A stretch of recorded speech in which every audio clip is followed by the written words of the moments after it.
Hello friend, welcome back my YouTube channel Roshni की पाठशाला। आज के इस क्लास में हम देखेंगे छत्तीसगढ़ प्रयोगशाला प्रयोगशाला तकनीशियन परीक्षा 2024 यानी कि लैब टेक्नीशियन 2024 का फर्स्ट क्लास है, जिसमें हम देखेंगे। आज के स्टार्ट करें हैं बायोलॉजी से संबंधित important MCQ question topic wise. ठीक है, यानी कि जीव विज्ञान यानी कि 11वीं क्लास से हम स्टार्ट कर रहे हैं और टॉपिक वाइज जो है डेली क्वेश्चन आंसर कराया जाएगा एक्सप्लेनेशन के साथ। तो आज का जो टॉपिक है जीव जगत, यानी कि 11वीं क्लास का जो फर्स्ट यूनिट है उसका जो यानी कि फर्स्ट यूनिट का जो नाम है जीव जगत की विविधता। सभी लोग जो है 11वीं क्लास से यानी कि सिलेबस के अकॉर्डिंग जो है 11वीं 12वीं का जो बायोलॉजी केमिस्ट्री गृह विज्ञान वगैरह जो पढ़ना है वो, ठीक है, सिलेबस के अकॉर्डिंग पढ़ना है। तो हम स्टार्ट कर रहे हैं जीव विज्ञान से। तो आज का जो टॉपिक है जीव जगत, ठीक है, जीव जगत से संबंधित इम्पोर्टेंट क्वेश्चन हम सॉल्व करेंगे। पहले हम जानेंगे जीव विज्ञान क्या है।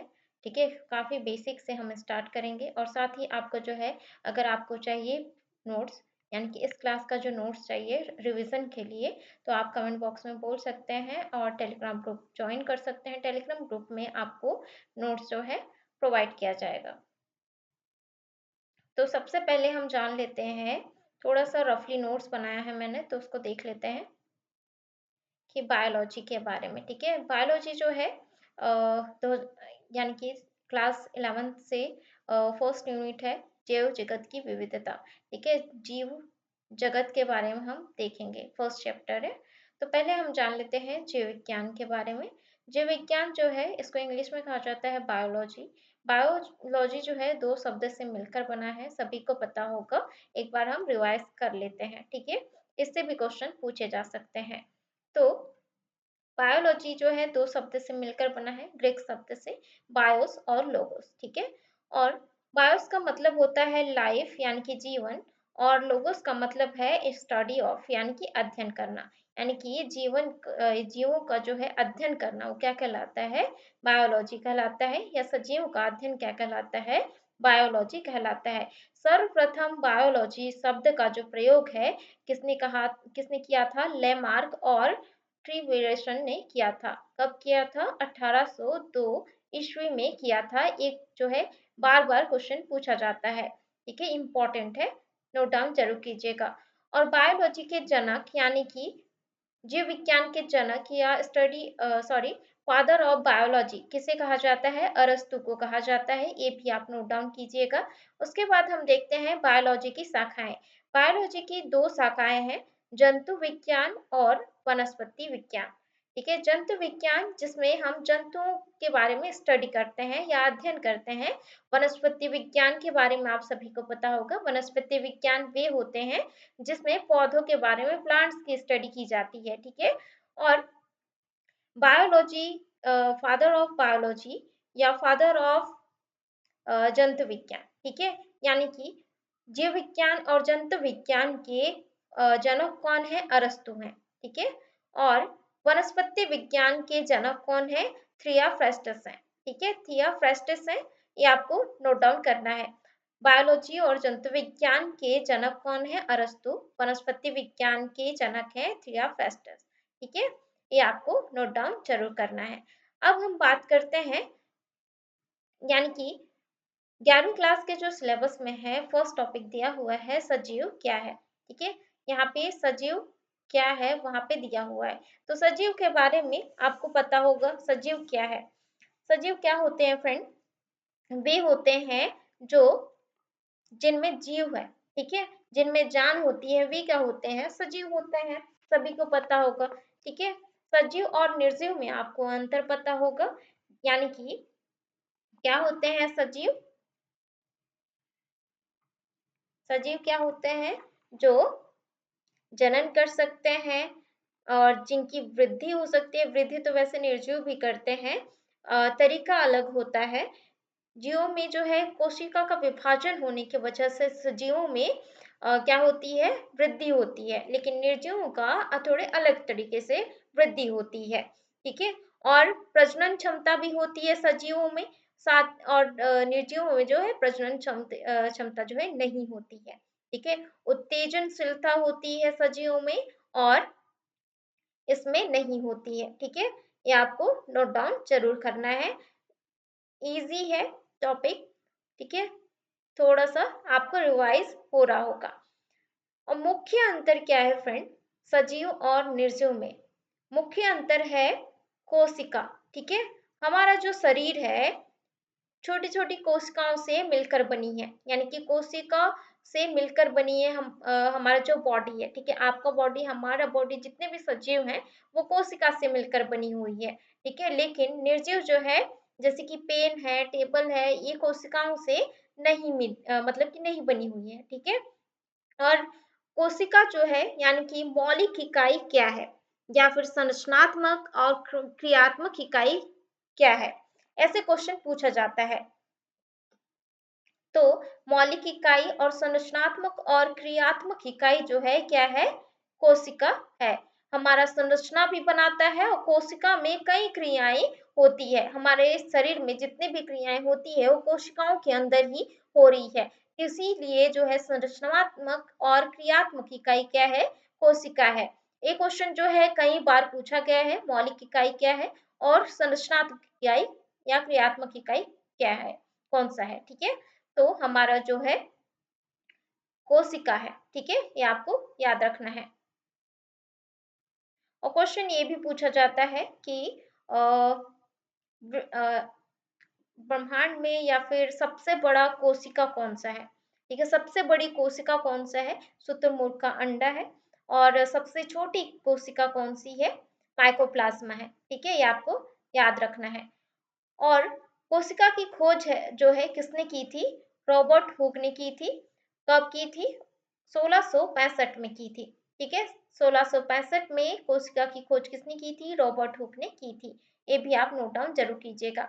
और यहाँ पे आप देख सकते हैं बहुत सारी कोशिका मिलकर जो है ऊतक का निर्माण करती है, और बहुत सारे ऊतक मिलकर जो है अंग का निर्माण करती है, और अंग से हमारा शरीर बनता है। ठीक है, ये जो है बेसिक जो है स्टेप्स हैं। आप इसको, अगर आपको समझना है तो आप नोट डाउन कर सकते हैं। तो इजी वे में जो है रफली नोट्स मैंने बनाया है ताकि आपको इसमें रिवाइज हो। ठीक है, अगर हम बात करें जीव जगत की आधुनिक परिकल्पना की, ठीक है, आधुनिक परिकल्पना की अगर हम बात करते हैं तो इसमें जो है कई स्टेप्स हैं। प्रथम स्टेप है जिसमें जो है प्रथम चरण में जीव जगत की आधुनिक परिकल्पना के अंतर्गत प्रथम चरण में साधारण अणुओं का निर्माण हुआ। ठीक है, प्रथम चरण में।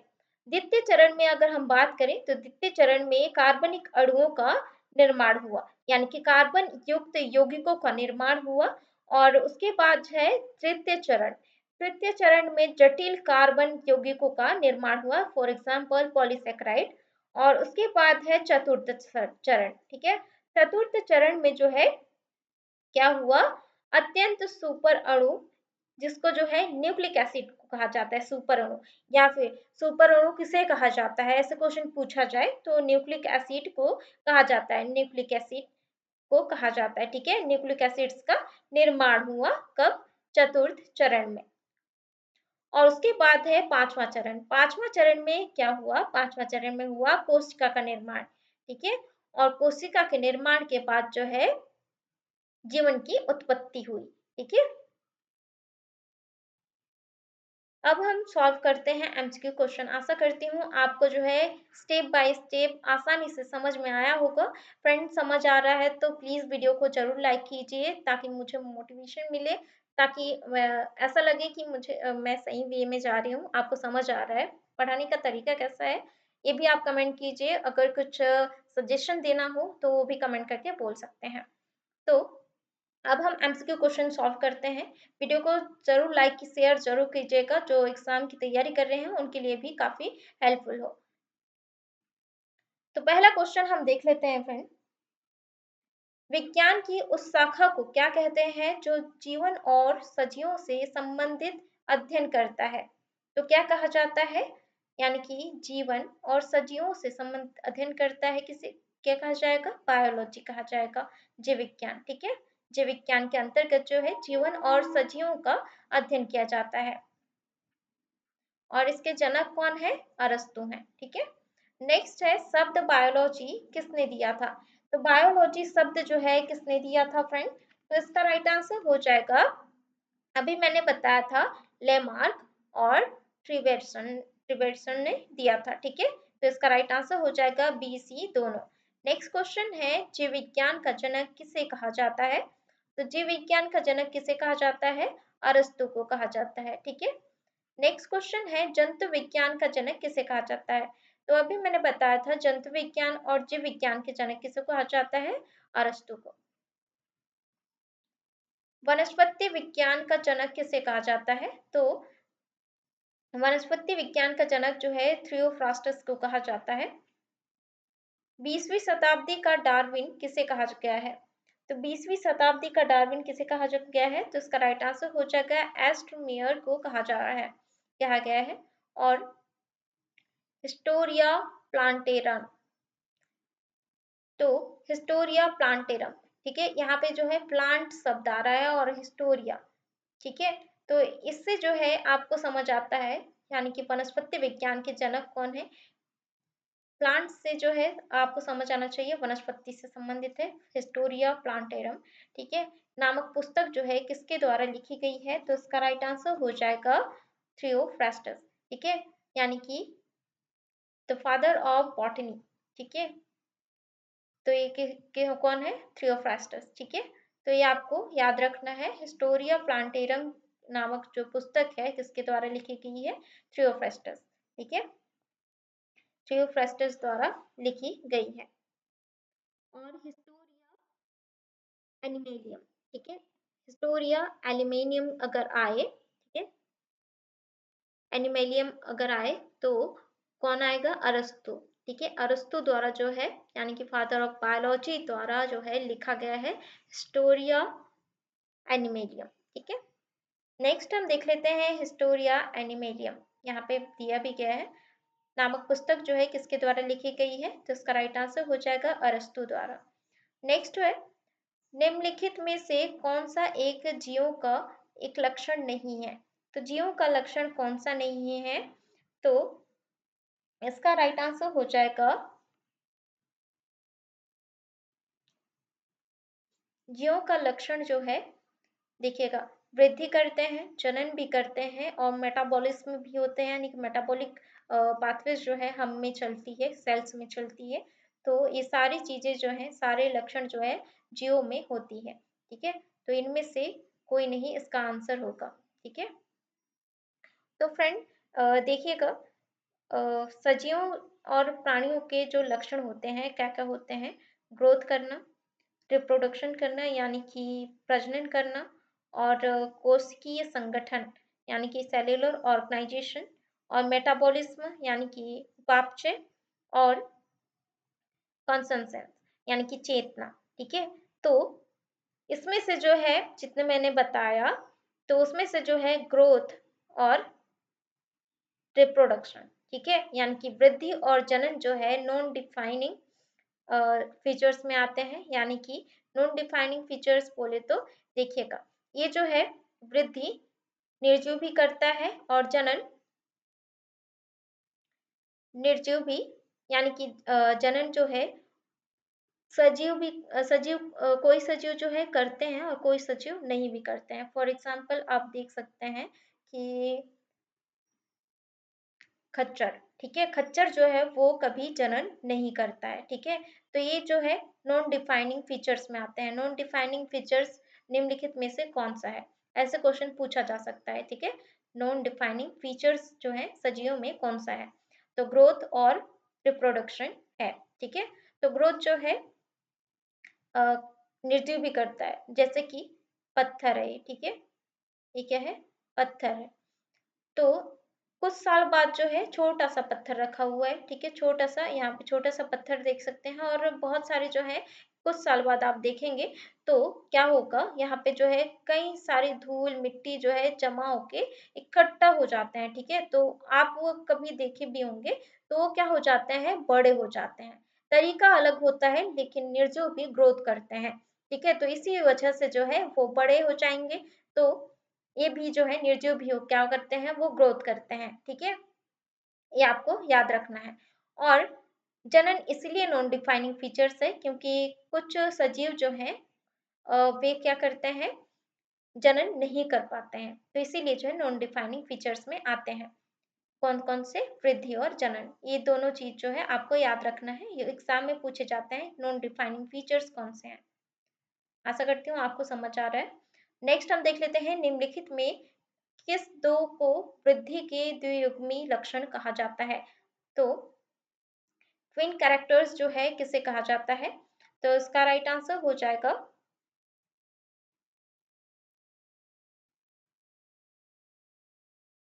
देखिएगा, संख्या में वृद्धि, द्रव्यमान में वृद्धि, कोशिकीय संगठन और जनन, यानी कि ट्विन कैरेक्टर्स कहा जाता है द्वियुग्मी लक्षण।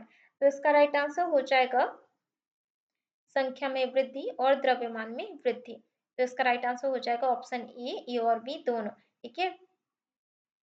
नेक्स्ट हम देख लेते हैं पौधों में वृद्धि खालिस्तान होती है जबकि प्राणियों में वृद्धि खालिस्तान होती है।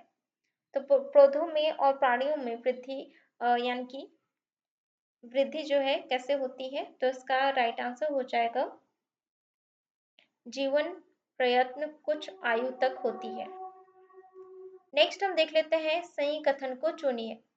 सही कथन को चुनना है तो केवल सजीव ही वृद्धि करते हैं? नहीं, मैंने बताया सजीव और निर्जीव दोनों वृद्धि करते हैं, तरीका अलग होता है लेकिन दोनों वृद्धि करते हैं। केवल निर्जीव ही वृद्धि करते हैं, तो ये भी जो है गलत है, दोनों करते हैं। ठीक है, सजीव और निर्जीव दोनों वृद्धि करते हैं। हाँ, सजीव और निर्जीव जो है दोनों वृद्धि करते हैं, तो इसका सही कथन क्या हो जाएगा? सजीव और निर्जीव दोनों वृद्धि करते हैं, तो इसका राइट आंसर हो जाएगा। कई बार एग्जाम में पूछा गया है, जो कि जल्दी जल्दी में जो है थोड़ा सा आइडिया लगा के गलत आंसर सेलेक्ट कर देते हैं, तो आपको दोनों याद रखना है, सजीव और निर्जीव दोनों वृद्धि करते हैं। ठीक है। नेक्स्ट हम देख लेते हैं निम्नलिखित में किस जीव के लिए वृद्धि और जनन समानार्थी है? तो इसका राइट आंसर हो जाएगा अमीबा। ठीक है, यानी कि बोला जा रहा है किस जीव के लिए वृद्धि और जनन समानार्थी होता है। तो वृद्धि और जनन जो है फॉर एग्जाम्पल ये जो है अमीबा है, तो इसमें जो है सेल डिविजन होता है। ठीक है, वृद्धि भी करता है, यानी कि संख्या में वृद्धि होती है और ये जनन भी करता है। तो एक सेल से जो है 2 सेल बन जाते हैं। इसी तरीके से जो है डिविजन के थ्रू जो है इसमें जनन होती है। तो 1 सेल से 2 सेल, 2 सेल से 4 सेल ऐसे बनते हैं। ठीक है, डिविजन्स होते हैं, वृद्धि भी होती है। इसीलिए जो है अमीबा में जो है वृद्धि और जनन जो है समानार्थक होती है। ठीक है, आपको समझ आ रहा होगा तो वीडियो को जरूर लाइक कीजिए और शेयर जरूर कीजिएगा। निम्न में से कौन जनन नहीं कर सकता है? तो कौन जो है जनन नहीं कर सकता? अभी मैंने बताया था जनन कौन नहीं कर सकता? खच्चर। ठीक है, खच्चर जो है जनन नहीं कर सकता, इसलिए जो है यानी कि रिप्रोडक्शन जो है यानी कि प्रजनन जो है नॉन डिफाइनिंग फीचर्स में आते हैं। खच्चर के बारे में अगर बताऊं तो खच्चर जो है मेल डॉकी और एक फीमेल हॉर्स के थ्रू जो है जनन से खच्चर का निर्माण होता है और खच्चर में जो है 63 क्रोमोसोम्स होते हैं। ठीक है, जो कि एक मतलब कि गधा और घोड़ा का दोनों का कॉम्बिनेशन होता है।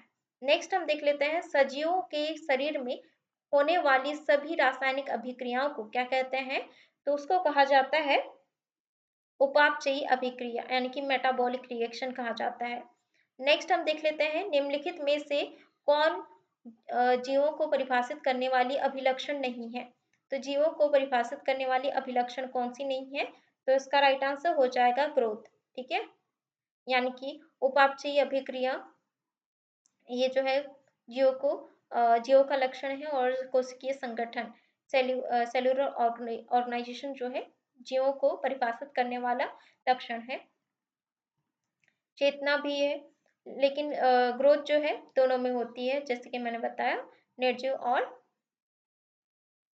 सजीव में, दोनों में। ठीक है, तो इसका राइट आंसर हो जाएगा ऑप्शन डी। नेक्स्ट है प्रत्येक प्रकार के पौधे जंतु जो हम देखते हैं किस एक खालिस्तान का प्रतीक है? तो इसका राइट आंसर हो जाएगा देखिएगा प्रत्येक प्रकार के जो पौधे हैं जंतु हैं हम देखते हैं तो एक जो है किसी एक प्रकार का प्रतीक है, तो इसका राइट आंसर हो जाएगा जाति। ठीक है, स्पीसीज का जो है एक प्रतीक है। अब तक की ज्ञात और वर्णित जातियों की संख्या लगभग खालिस्तान हो सकती है, तो कितनी हो सकती है? तो इसका राइट आंसर हो जाएगा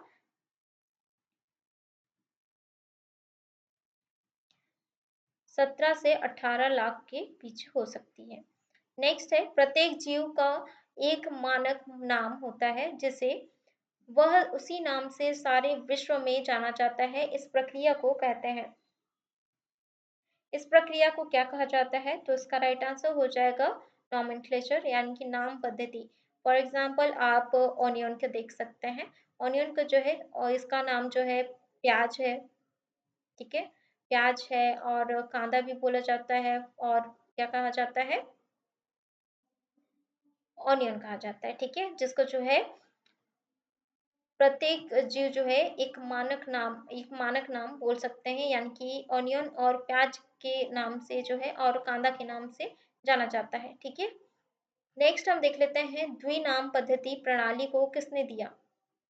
तो द्विनाम पद्धति प्रणाली को किसने दिया है? तो उसका राइट आंसर हो जाएगा कॉर्लियस लीनियस ने दिया है। ठीक है, तो यहाँ पे आप द्विनाम पद्धति से आपको समझ आ रहा होगा, जैसे कि मैंगो का नाम है मैंगा, मैगीफेरा इंडिका। ठीक है, मैगीफेरा इंडिका, सोलेनम ट्यूबेरोसम जिसका पोटैटो का नाम है, और पैंथेरा लियो लायन का नाम है। ठीक है, तो यहाँ पे जो है दो नाम आप यहाँ पे देख सकते हैं, मैगीफेरा इंडिका और सोलेनम ट्यूबेरोसम, और जो है पैंथेरा लियो, इसीलिए जो है इसको द्विनाम पद्धति कहा जाता है। नेक्स्ट हम देख लेते हैं, नामकरण की द्विनामी पद्धति में प्रत्येक नाम के दो घटक होते हैं। पहला घटक और दूसरा घटक क्रमशः दर्शाता है। तो पहला घटक जो है किसको दर्शाता है? जैसे कि द्विनाम पद्धति है सोलेनम और ट्यूबेरोसम। ठीक है, तो इस जो है पहला नाम और दूसरा नाम किस किस को दर्शाता है? तो इसका राइट आंसर हो जाएगा जीनस, यानी कि पहला नाम जो है जीनस को दर्शाता है, वंश को, और दूसरा नाम जो है जाति को। नेक्स्ट हम देख लेते हैं, आम का वैज्ञानिक नाम क्या है? आम का वैज्ञानिक नाम क्या है? तो इसका राइट आंसर हो जाएगा मैगीफेरा इंडिका। नेक्स्ट है, मैगीफेरा इंडिका में खालिस्तान वंश के नाम को दर्शाता है, तो इसका राइट आंसर हो जाएगा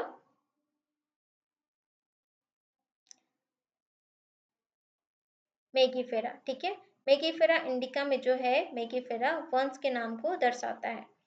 नेक्स्ट है, जैविक नाम प्रायः किस भाषा में लिखा जाता है? तो जैविक नाम जो है किस भाषा में लिखा जाता है? तो इसका राइट आंसर हो जाएगा लैटिन। ठीक है, लैटिन भाषा में लिखा जाता है। जीवों के वैज्ञानिक नाम के संबंध में कौन गलत है? तो कौन सा गलत है? तो इसका राइट आंसर हो जाएगा, देखिएगा, वंश का नाम जो है छोटा और छोटा अक्षर से शुरू होता है। तो वंश का नाम जो है, पहले वंश होता है तो पहला जो लेटर होता है वो कैपिटल लेटर से स्टार्ट होता है। ठीक है, इसीलिए जो है इसका आंसर है ऑप्शन बी, इसका राइट आंसर हो जाएगा।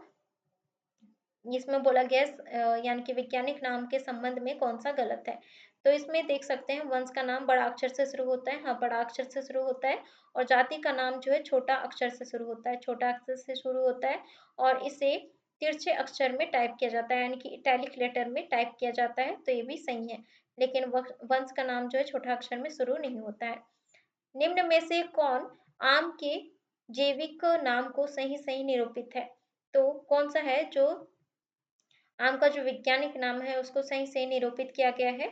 यहाँ पे आप देख सकते हैं, पहले जो है जो वंश का नाम है वो कैपिटल लेटर में होता है, और जाति का नाम जो है वो क्या होता है, स्मॉल लेटर में होता है, पहला जो लेटर होता है, और इटैलिक फॉर्म में होता है। तो इसका राइट आंसर हो जाएगा मेगिफेरा इंडिका, ये जो है ऑप्शन डी इसका राइट आंसर हो जाएगा। ठीक है, ये सही डिनोट किया गया है। लेकिन इसमें जो है कैपिटल लेटर है, लेकिन जो है इटैलिक फॉर्म में नहीं है, इसमें इटैलिक फॉर्म में है, लेकिन दोनों जो फर्स्ट लेटर है इसमें कैपिटल है, और इसमें आप देख सकते हैं दोनों जो फर्स्ट लेटर है वो क्या है, स्मॉल लेटर में है। ठीक है, नेक्स्ट हम देख लेते हैं, जब वैज्ञानिक नाम में वंश और जाति का नाम एक समान हो जाए तो उसे खालिस्तान कहते हैं। उसे क्या कहा जाता है जब वंश और जाति का नाम जो है यानी कि दोनों नाम जो है वो क्या हो जाएगा समान हो जाएगा, सेम हो जाएगा तो उसको कहा जाता है टोटोनिम। ठीक है, टोटोनिम्स कहा जाता है। टोटोनिम्स जैसे कि नाजा नाजा जो कि कोबरा का नाम है और रेटस रेटस जो कि रेड का नाम है और फुल्पस फुल्पस जो कि फोकस फॉक्स का नाम है। ठीक है, ये आपको याद रखना है। इसको क्या कहा जाता है टोटोनिम्स कहा जाता है। निम्नलिखित में से कौन एक टोटोनिम्स का उदाहरण है? तो टोटोनिम्स का उदाहरण कौन सा है? तो इसका राइट आंसर हो जाएगा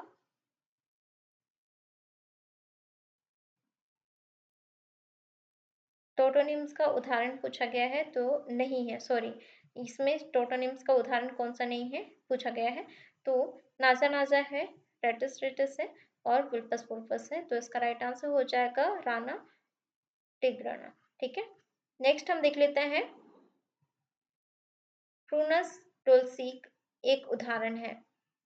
तो इसका राइट आंसर हो जाएगा प्रोनस डोल्सी जो है वो किसका उदाहरण है? होमोनिम का उदाहरण है। वह प्रक्रिया जिसमें कुछ सरलता से दृश्य गुणों के आधार पर सुविधाजनक वर्ग में वर्गीकृत किया जा सके उसे क्या कहा जाता है? यानी कि वर्गीकरण की बात आ रही है, वर्गीकृत किया जा सके तो उसको क्या कहा जाता है? वर्गीकरण कहलाता है यानी कि क्लासिफिकेशन कहा जाता है। नेक्स्ट हम देख लेते हैं वैज्ञानिक शब्द टैक्सॉन का अर्थ है। तो टैक्सॉन का अर्थ क्या होता है? तो इसका राइट आंसर हो जाएगा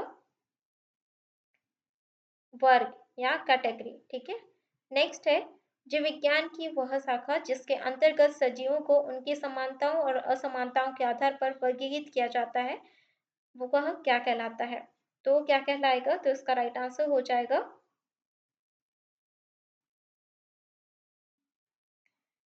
वह है टैक्सोनॉमी। ठीक है, यानी कि वर्गीकी। निम्नलिखित में से कौन वर्गीकी या वर्गीकरण विज्ञान का एक प्रक्रिया है? तो इसका राइट आंसर हो जाएगा